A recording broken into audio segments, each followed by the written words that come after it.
Hang on to your seat, baby, cause this one's a screamer, a screamer.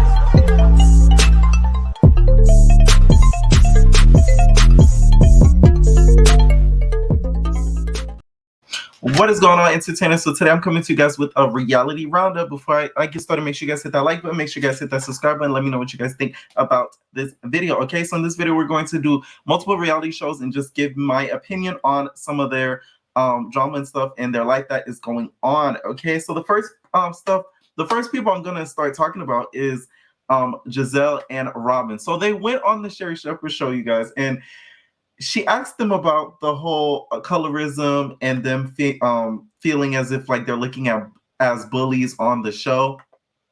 And to me, this is why Sherri's show I feel like won't last. And it's I'm sorry, because the reason why when they answered the question, this is Gizelle. She was like, "Oh, we don't really, pay attention to social media, and we don't really address it, so we just, ignore it." Wendy would have got on their butt. She would have been like, "No, like, don't you guys think you guys are bullies? Don't you guys think you guys did this? Don't you?" Like, Wendy would have really went in for the kill. I never will forget when Cynthia went on Wendy Williams' show, and Wendy told her verbatim. She said, "I think you need to be removed from the show." For somebody to have the goal to tell somebody that's a guest on their show, you earn my respects 100%. That's why I mess with Wendy Williams, because she tells it how it is and she doesn't hold back. Sherri, to me, just kind of brushed over the situation and never really got too deep into it about the whole colorism issue. She just kind of skimmed over it, which was really, really annoying, because we all know that Miss Gizelle, especially Gizelle, is top head colorist, okay? So it was kind of sad to see Sherri sort of brush over the situation, her being a brown-skinned woman herself, okay, and not being of a lighter complexion like Gizelle and Robin, Miss Green Eye Bandits. So it gets on my nerves. Let me read some of the comments. Someone said, "Wendy and Karen should have been the guests. They would have been better able to articulate and represent the show. Those two are going to be honest at the end of the day." Exactly. I believe Karen and even Candace, and I don't even like Candace like that, but those two to me are like the most, they'll really be honest regardless, at least a little bit, okay? And someone said, "This was so horrible. I never see such a cold answer. Robin trying to spin it into something else about perfection and enjoying the show. No stupid people are going to be triggered by the show and hopefully stop watching it. Then maybe they'll be better. These women are insufferable, but it's made me dislike them even more." Sherri dropped the ball on this one. Tamara Hall would have challenged it. Even Tamara Hall. Shout out to Tamara Hall, okay?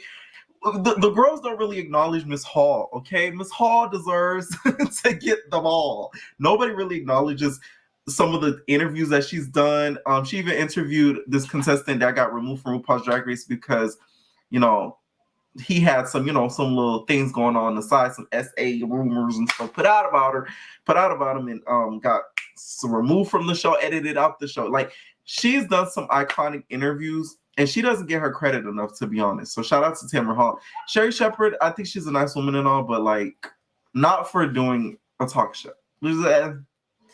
She's too nice. She's too nice. She's way too nice. And like, you know what her problem is? She's not even that she's too nice. She's too much in the industry. And what I mean by that is like, she's too friendly with the celebrity guests. Wendy was friendly with the celebrity guests, but like, she wasn't friends with them. That's what I like about her. Like, she knew what it was. Like, I'm not your friend. Like, you're not my friend. Sherri's the type, "Oh, we're friends." No, that doesn't work. It just doesn't work. Next thing I want to talk about was Big Lex, the mother flexer. The mother flexer. The girls are coming against Big Lex, and it's a little sad. Okay, and y'all seen the lives. If y'all want to catch up on the tea, this channel is where to catch it. Okay, the girls try to imitate and emulate girl, but here is the only where you'll get some of the exclusive stuff on everything, on every show. Okay, so Big Lex, you guys, the girls have really come against her because allegedly she's been accused of dipping it and doing it with the CEO. She's been putting her Big Debbie cakes. She was her freaky dancer. He threw a little bag. Now she got a Lambo tag because she be throwing that. She went rich ass. He the CEO. He got her the show, and that's all we know. Okay. That's now Big Lex's new version of Freaky Dancer. And in the words of Saru, Freaky Dancer. Right? Here's how I feel about it. The girls all hopping on that live and sort of haha kikiing about Big Lex, they looked weak to me and they looked hella fake because a lot of you guys don't even get along. So it's like you guys are being transformers. That's what I call it. A transformer to me, get into the quotes. A transformer to me is girls or people just in general all coming together because of their unlikeness of one person. Okay, so they're group, transformers, they're group, boop, boop. That's what they did to Big Lex. You had Ari, you had Heaven, you had who else? Ari, Heaven, Ferrari, all them, they just collided in group. Vela, they all went to Big Lex. I will say this though, Big Lex to me fumbled the bag with what she did. You should have never snuck that girl though. I will say that. You sneaking Ari was stupid of her. Regardless if she was sleeping with him, at the end of the day, you got to remember the bag is bigger, especially if you know or you kind of suspect that the dude, is sleeping around with all the Now That's TV, allegedly, all the Now That's TV members, girl. Get your show, get your bag, and go about your business because you just kind of messed it up. Of course, she's still probably going to get a season 3 because the show is highly successful on that app. I think that's probably their number one show is Big Lex Baddies Collection. So I wouldn't even have hit the girl. Because at the end of the day, Lex, you're winning. You're getting the bag. Okay, you have shows. You're executive producing another show with Blueface Barbie, and now you're going to get allegedly she's looking for new cast members for another show that she's doing with influencers and reality stars like that. So you're getting success, high success with this network. So why even try to look like a fool, boo-hoo the fool for Mr. Owner? Okay, that's what we're gonna call him, Mr. Owner. He got Lambo tags. Oh, Big Lex. She did disappoint me though when I found out that she did what she did. Because Lex to me doesn't seem like the type that'll be D-drunk, as I would call it, because she seems like she's more about her bag than worrying about who her dude that's not loyal is sleeping with type stuff. You get what I'm saying? She doesn't seem like a Trixie Daisy. Like a floozy, like a dumb floozy. She doesn't seem like a floozy to me. So that's what kind of disappointing. Of course, it's probably not going to be shown at the reunion because she's not going to try to make herself look bad. But Lex, though, if you was a real IB, I would show everything. And the reason why I say I'll show everything, and at the end of the show, I would clarify what happened and be like, oh, I thought this was going on, blah, blah, blah, blah. And then bam. Because it's like, then you can't even leave anything up for interpretation and have anybody even kind of look at you crazy.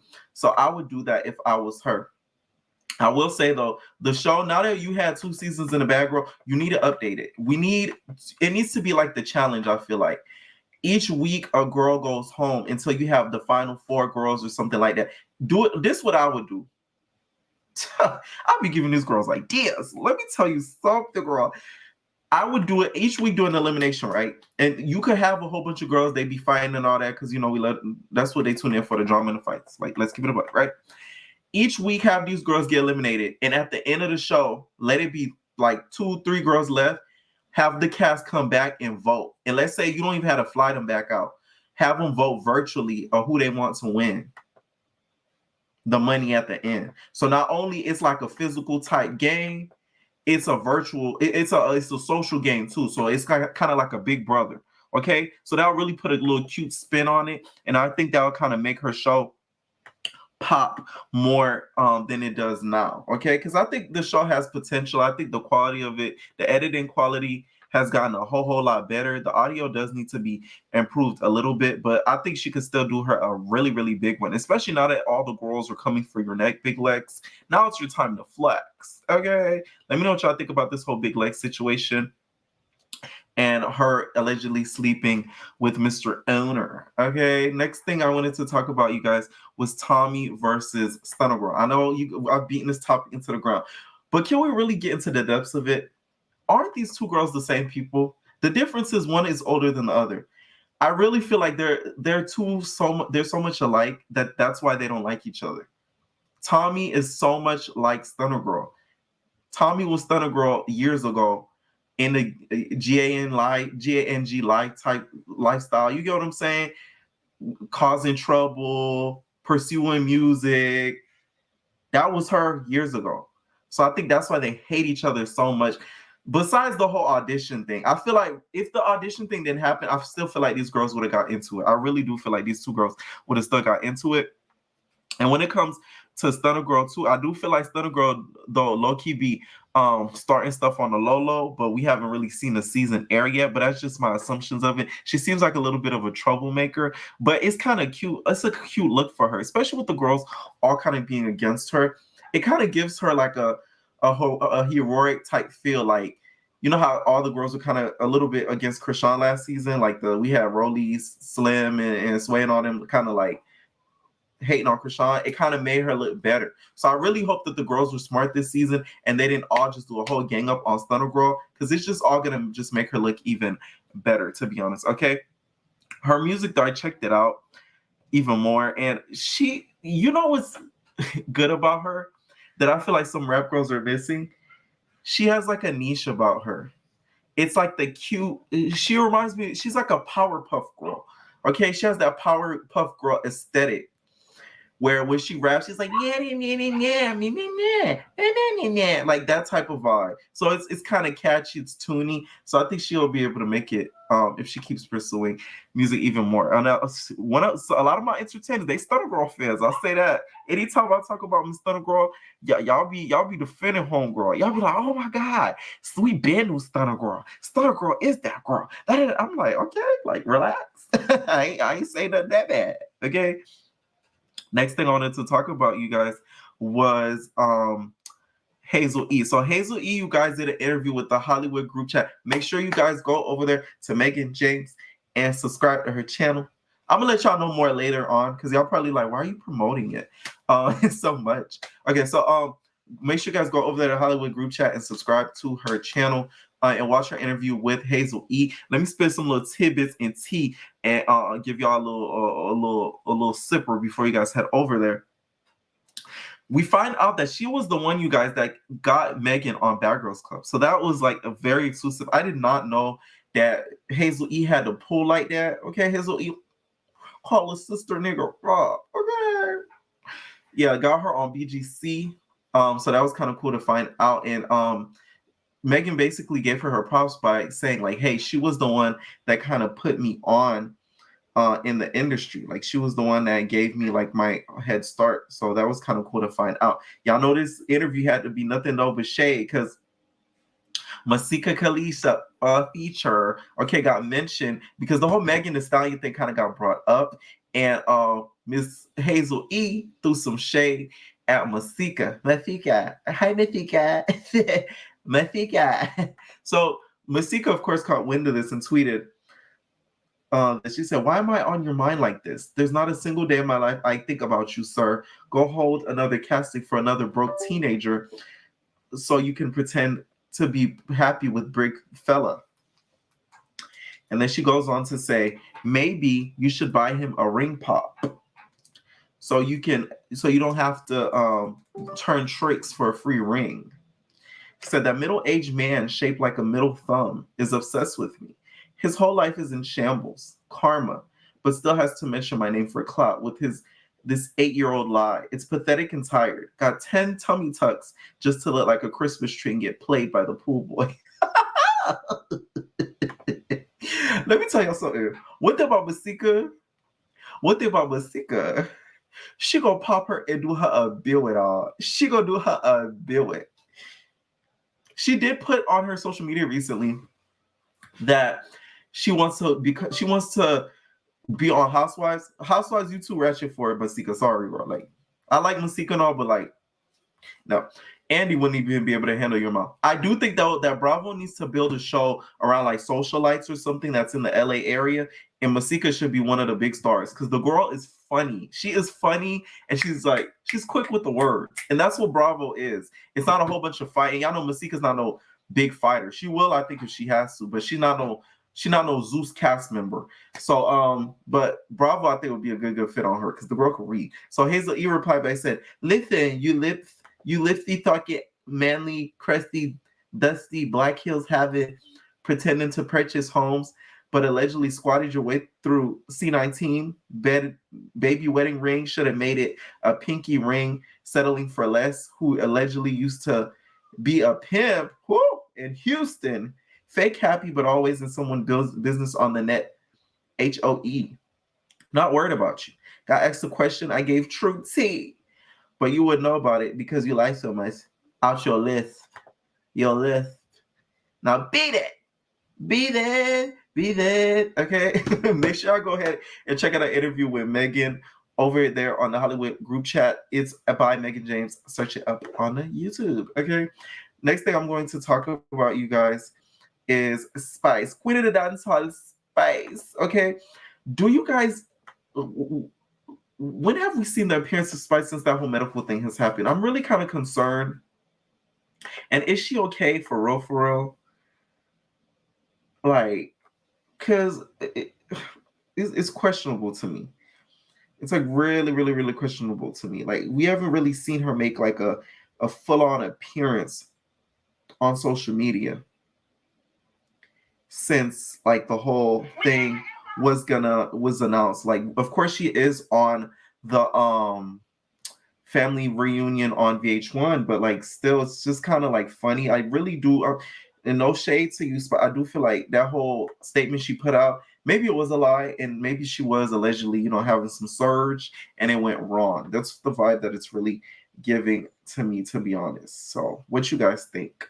Make sure y'all check out Family Reunion because that show is baby. I am a little bit disappointed in Spice though, because I feel like she was on some Shanquilla type vibes, and she invited Tokyo out and knew that Carly had some pressure for her, and I think that pressure pressure a lot. Okay, I feel like she had that pressure for her and brought her out there just so that they can have a storyline, which is kind of sick when you think about it. Okay, but that's how reality TV works, baby. Last thing I wanted to talk about, you guys, was Blueface Barbie. You guys, Blueface Barbie. You guys did an interview with Sharp. Oh, he kept on talking. He was like, Natalie came over here and told me a lot of stuff. Natalie told me a lot of stuff about you, Barbie. But why don't you be on Baddies? You're not going to be on Baddies? So she talked about a lot of things. What she was getting paid on the cabaret. Okay. How much time she auditioned for Baddies. She says that she auditioned for Baddies a lot. Like, all seasons, right? And didn't get picked because Natalie said, like, hey, the network has the top say about it. So if it's all up to the network, it's not up to me. So that kind of means where Joseline, put the bug in Lemmy's ear, like, I don't want that on the network. Kick that Barbie out of there. She was not a Stevie. So Joseline put a stop to it. She's stopping more bags than Nikki. Okay, so she talked about that. She also talked about what they were getting paid on Johnson's Cabaret. She said they were getting paid $1,000 a week. Meanwhile, the girls on Baddies, they're getting 5-figure checks. Because when Natalie went on Sharp, she was saying the girls are getting $50K, which Tommy kind of refuted that because on a recent live, Tommy said that the girls are getting $20K, which is still a lot for a lot of people. Some people don't even make that in 2 months and more. So that is still a lot of money just to go up there, fight in a club, and shake your Big Debbie cakes around the atmosphere. So any girl would have did it, to be honest. This interview, though, really did make me look at her in a different way. She's a really good, she has a really good business mindset. I will say that. Maybe it's the pimping that helped her out, no shade. But she really does have that mindset business-wise, which is really, really good for her. So I was really happy watching the interview and stuff like that. It's just Sharp kept over talking her. He's like, wait, hold on. It was just getting annoying when he just kept doing it. Let me know what y'all think about some of these topics. I wanted to just get a little bit deeper into some of them, to be honest. Let me know what you guys think about Stunner Girl versus Tommy. This beef going in more than Peter Griffin and the Chicken Girl. What do y'all think about Gizelle and just sort of barely speaking about this whole colorism thing and acting as if it don't exist? And then what do you guys think about all the girls coming in against Big Lex the Flexor? All right, entertain us, leave your comments down below. We are out, babies. No personal thing.